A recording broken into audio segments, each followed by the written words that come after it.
All right, ladies and gentlemen, new episode of the AJ Show. Let me get, I actually left this can on the table, so let's make this official. Get yourself a beverage, sit back, relax.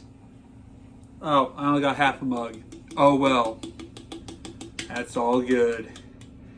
And let's dive into another episode of the AJ Show. And today on the show, we're going to talk about the blue blur once again, Sonic the Hedgehog. But this isn't the video game we're talking about. We're talking about book material for the blue blur. So, let's dive right in.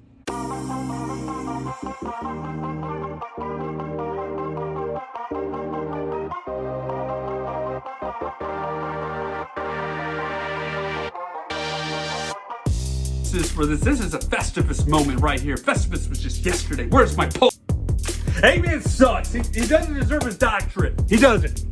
How was the island?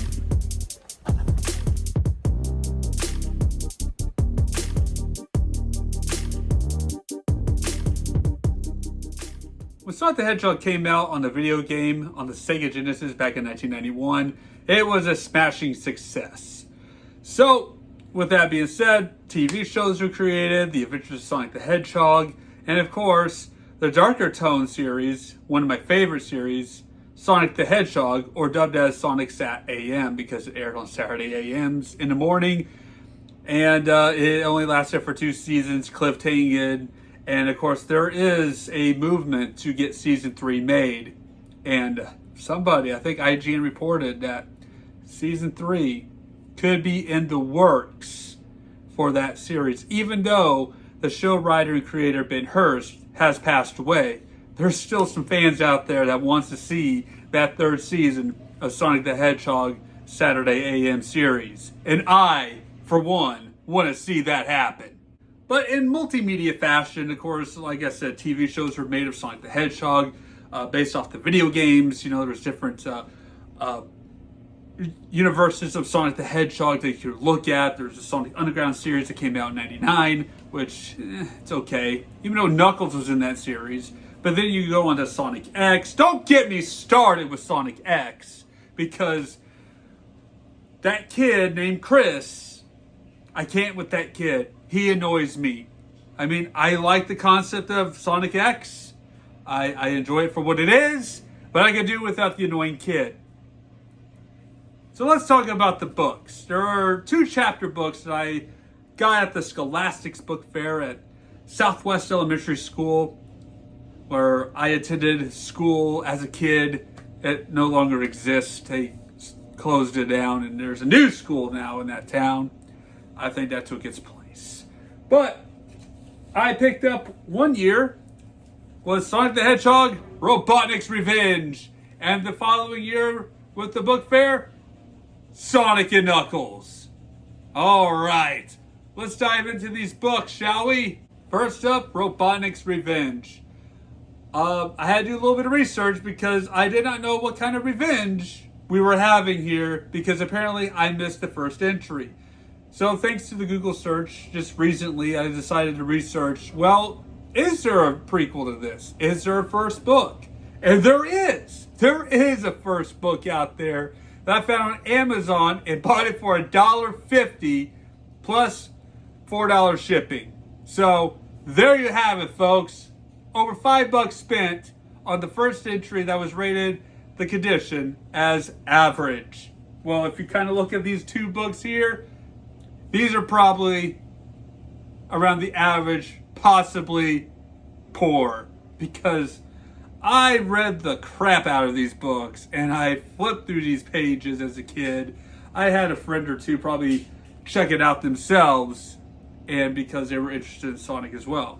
But let's talk about Robotniks Revenge. So, after whatever happened in the first book, we'll dive into that as soon as I get that book from my order, which is slated to become around the week of the 4th of July. So next week it'll be here.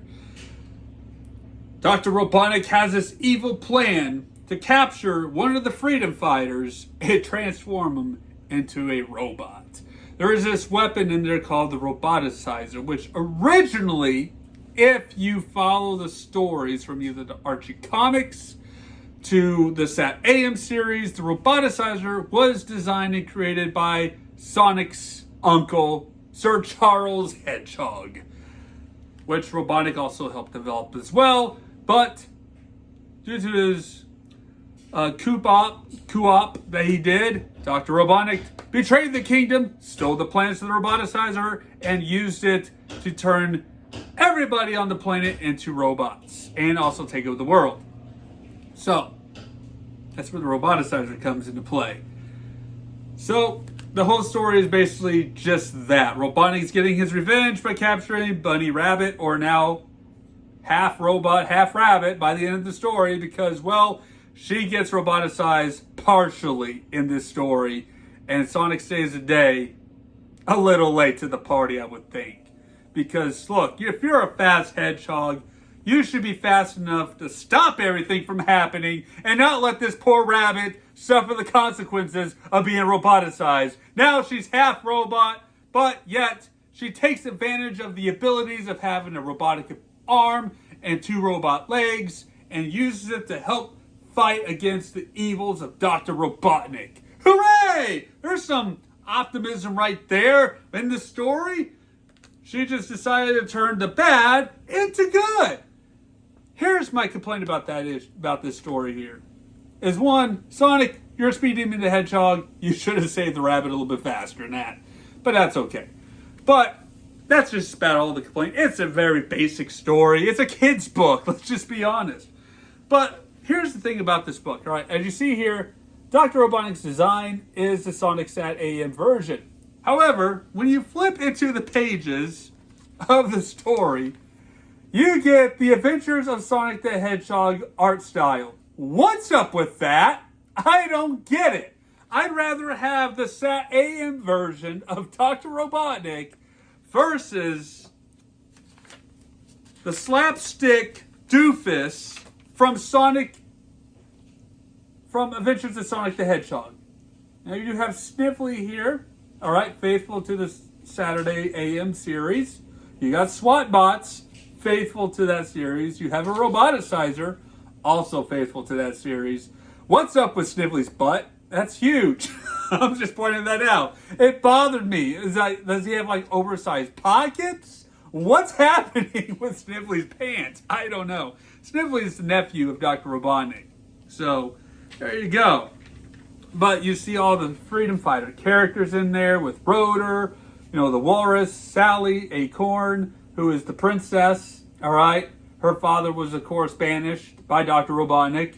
Antoine, who is basically a palace guard, all right? You got Uncle Chuck and Muskie, all right? Sonic's pet dog. All right, explain something to me. How does Sonic have a pet dog when they're all animals? I don't get that either.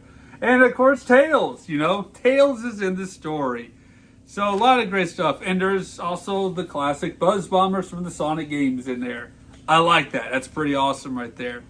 But, yeah. Oh, and the Power Ring right here. So, basically, in this setting, Power Rings show up from this pond or lake, whatever you want to say, all right? Designed also by Sonic's uncle, Sir Charles Hedgehog, or Uncle Chuck. All right, for short. But, and then, of course, Robotropolis, which is the city that Robotnik took over. Originally was Mobotropolis, but then Robotnik came in and took over the city and became Robotropolis. I thought that was pretty cool. They were kind of sneaking into the city with this giant Robotnik robot, as kind of a Trojan horse kind of thing. So there you go. And, of course, they get captured. There you go. Moving on to Sonic and Knuckles. This came out because of the hit game Sonic and Knuckles on the Genesis. Genesis does with Nintendo. Featuring Knuckles, the Echidna, Chaos Emeralds. Yay! The Floating Island. All right. This story is quite messed up too. All right. Basically, the subplot is this. Dr. Robotnik's after the Chaos Emeralds. The Floating Island basically transports through different dimensions. That's not canon.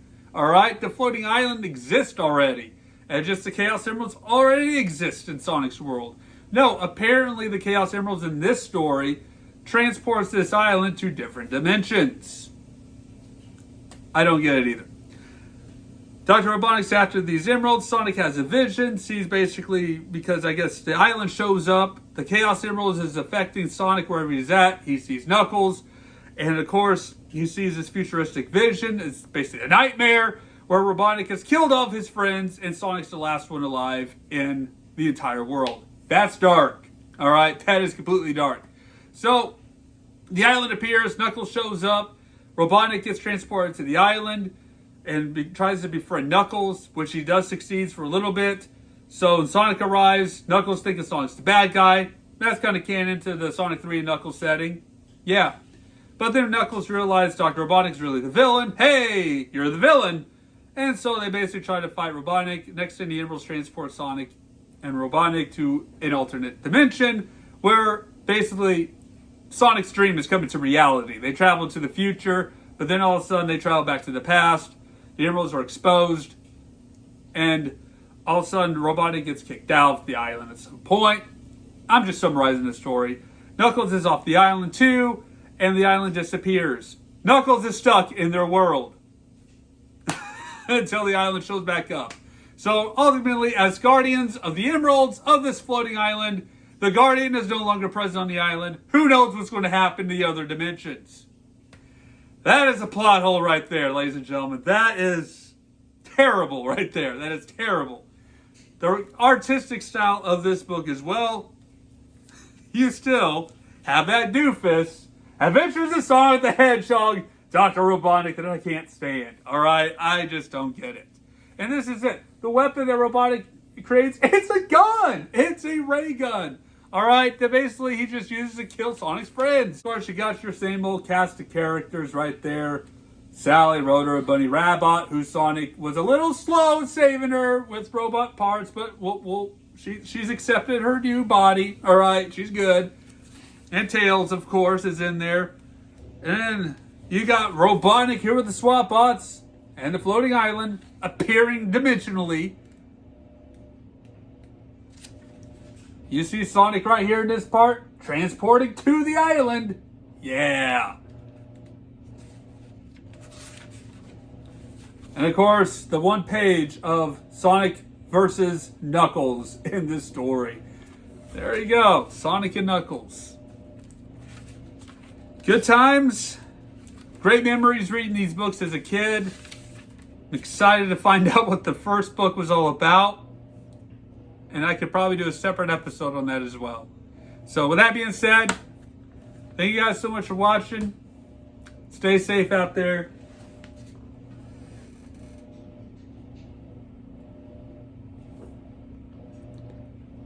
And take care.